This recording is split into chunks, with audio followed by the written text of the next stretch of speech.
Guys, if we could just put the recorders either side of the tape, because there was some interference last time. Ah, okay. That's the reason. So this side? The other side, yeah. The other side, yeah. The other side, yeah. The other side of the other side.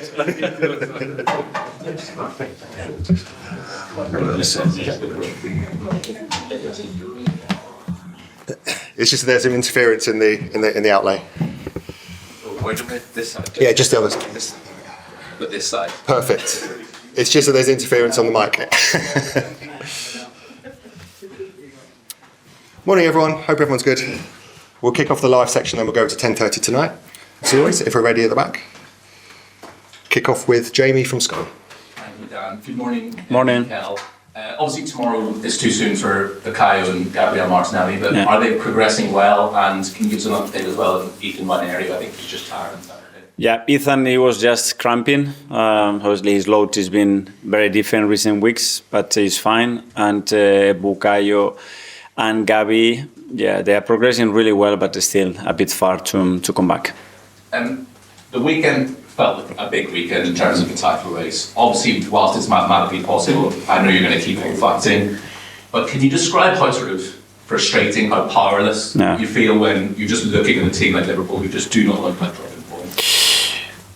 It was a very disappointing weekend, obviously. In the previous 15 games, so we have won 10 and draw 5, exactly the same as Liverpool, with exactly the same goal difference, which is plus 23.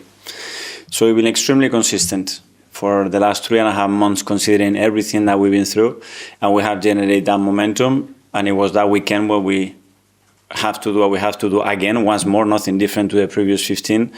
And we got that defeat, and on top of that, they win. So when you are trying to build that momentum and we put in so much into it, especially with the circumstances that we have, it was a very hard one to take. The reality is there's so many games to play, and you have to get back to it. And we have the levels and the consistency and the hunger to go again. And that's what we're going to do on Wednesday. But whereas for the last 2 seasons, you've been in this position where you know if we carry on winning, we're going to win the title. Now you're looking at a team 11 points clear who they just keep on going. That must be the really frustrating thing. But you cannot control that. You know, at the end, you're going to have to set an amount of numbers to win in this league. And we're going to have to hit that number if we're going to have any chance of doing that. But we're certainly going to continue to try.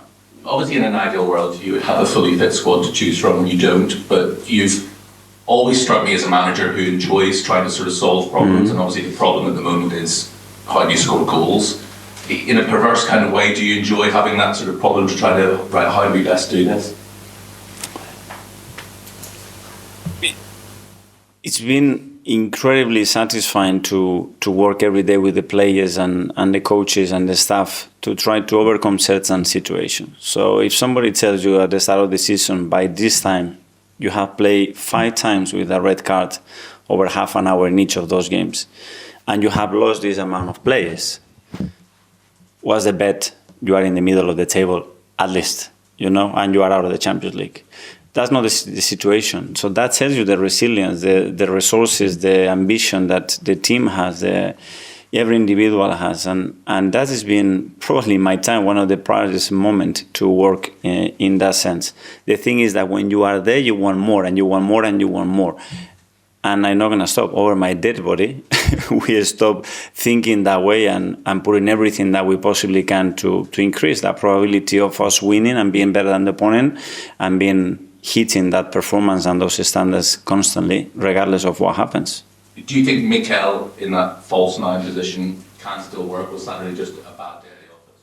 Yeah, in relation to the opposition and the options that we have and then what the team generates as well. So especially attacking players depend a lot on what the team is generating, the chemistry, on the fluidity, the areas that we are hitting, how we're interacting with each other. And it worked really well against Leicester, and it didn't work that way the other day because there were a lot of things missing. Just one final one from me.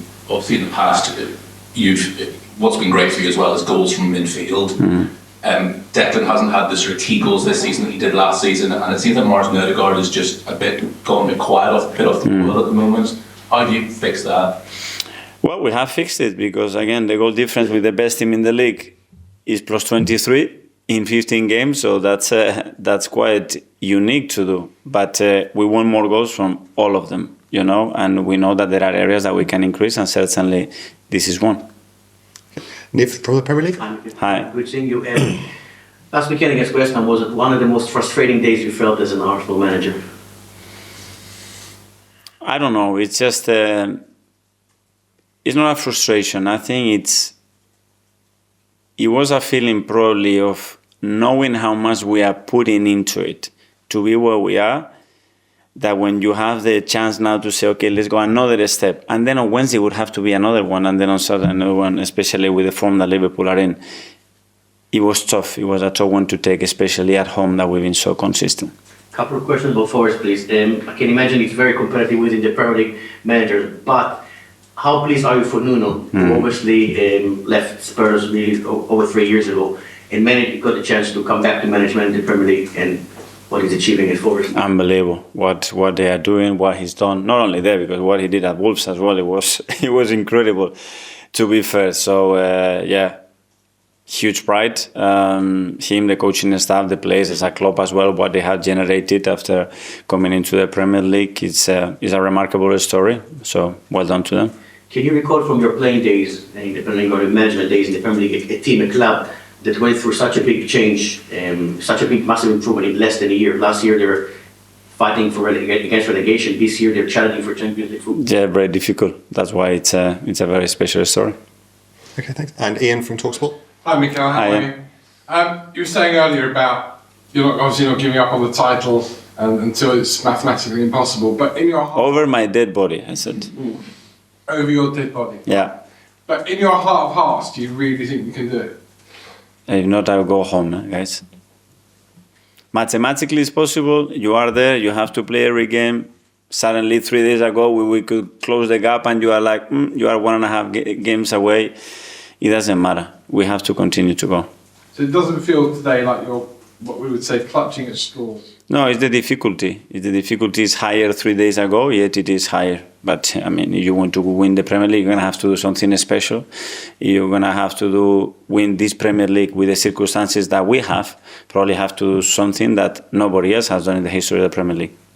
Another red card at the weekend for Miles Lewis-Skelly. That's 5 you've had this season. Is there a problem with discipline? Big problem. Not about discipline. It's a lot of factors that have contributed to that, obviously. In terms of? In terms of the different kind of red cards that we had. Right, fine, okay. And one person you have got back is Ben White. 2 questions on Ben. First of all, he's been reported that he might be back in the England fold when he's spoken to Thomas Tuchel. And secondly, what can he offer Arsenal? What have you missed by not having Ben White around so far this season?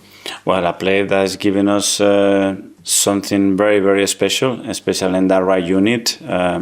We haven't played the right unit at all this season with him, Bukayo and Martin as well, a unit that has played so much football together. So great to have him back, more options, his energy, the way he's around the team, what he generates, he certainly has been missed. And without having a go at the former England manager, does England have missed someone like him in that position for them? That's for Thomas to decide, not for me. Okay. Thought you were going to say that.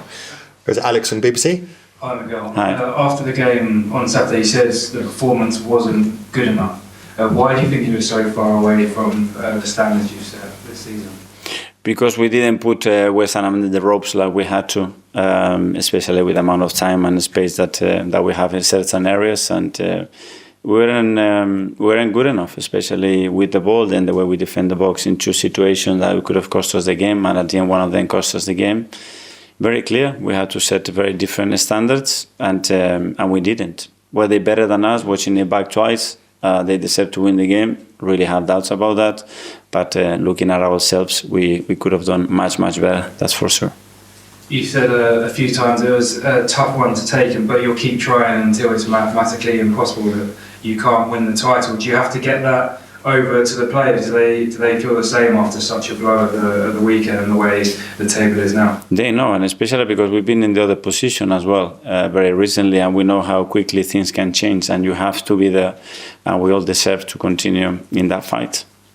Tom, Football London. Hi, Mikel. Hi. You mentioned obviously about the record that you've got. The record against the Big Six, as we call them, has been excellent in terms of how hard it's been for them to get a result over Arsenal. Teams like Newcastle, Aston Villa, West Ham, perhaps in more like midfield, there's been a greater challenge against these sides. What do you think the difference has been against the different types of teams you faced in that record? Well, very different in relation to the opponent and the performances that we have. Some of them that we certainly deserve to win, and we haven't been ruthless enough, accurate enough, especially in boxes this season against this kind of opposition with the amount of situation we generated, and others like, for example, Newcastle away that we didn't deserve to win again. And we mentioned there about Ben White coming back. He adds obviously something different to you in terms of an option tactically. When you arrived at Arsenal, you used a back three and wing backs a lot to try and help stabilise things. Have you looked at the option to change formations more drastically from the usual 4-3-3s that we kind of see each week with Arsenal? Yeah, but 4-3-3 really, I don't know when we play 4-3-3 in phases of play in the game, because we change our shape in relation to our high press when we are deep on first, second and final third shape. But at the end, these players gives you other options, other qualities, other connections, and we certainly we're going to use the qualities of Ben. Simon, Evening Standard.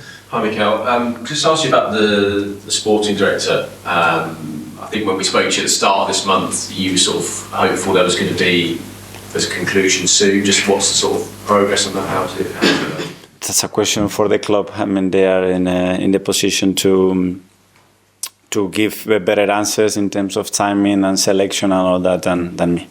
Obviously, you've got Jason in there now who's working in the interim. I think some supporters are concerned, given it's a very big summer in terms of contract renewals, transfers, that there hasn't been anything sort of permanently announced. What would your message be to those supporters? Well, the club is doing all the process that we believe is the best to try to find the person that is the best one for the moment that Arsenal is right now, and that's what the club is trying to do. Okay, last couple in the live section. Firstly, James, Athletic. Hi, Mikel. Hi. I just want to ask you about Martin's form. He obviously had that big injury at the start of the season and he came back in amazing shape. It was remarkable, really. But he's found it difficult, it seems, to sustain that level of performance. Do you think that injury has had an ongoing impact on his season? We don't know. Probably the answer will be no, because he come back in such a strong way and performing at a very, very high level. And then they're sustaining that over a period of time, like we are demanding the players to do constantly, especially the creative players, is very difficult. His attitude, how willing he is the other day with 10 men, how he takes responsibility and how he wants to drive the team, is remarkable. And that's what I demand the players, that will to continue to make things happen. And Martin certainly is trying more than anybody else. And obviously there's been a bit of a change in his output in terms of goals particularly. Is that indicative? Has his role changed at all? Is he playing in deeper areas, or is that just kind of variance over the season? No, his numbers are very similar in terms of what we expect and expected goals and areas that is hitting. Maybe the efficiency has dropped a little bit. There were some penalties there as well that he scored in the past. There's another factor. But we want to increase the levels of the scoring records of every individual, and Martin is one of them. And finally, we go to Mel in Spanish. Question is back. Hola, Mikel. Hola. Estamos hablando mucho de los puntos en la Premier League y quién está a dónde con Liverpool con más puntos que Arsenal. Mucha gente está diciendo que está fuera de poder ganar el título. ¿Qué piensas tú de cómo están hablando de la gente en este tiempo ahora mismo? Y que hace 3 días la percepción era diferente. Cuando habíamos ganado ellos habían empatado, luego tú pierdes y ellos ganan y vuelve a cambiar. Que esto es muy largo, que estamos ahí, que obviamente el fin de semana fue un palo duro para todos, pero que hay que levantarse y hay que seguir. ¿Y cómo te levantas, no solo para ti, pero para el equipo, para que todavía tienen la mente y la cabeza adentro de la competición? Igual que me levanto cuando gano el día anterior. Vale, y mañana está contra Nottingham Forest, un equipo que está muy fuerte este año. ¿Qué estás expectando mañana ahí cuando llegas a Nottingham? Un partido muy fuerte, increíble lo que están haciendo, la temporada y la consistencia que han demostrado.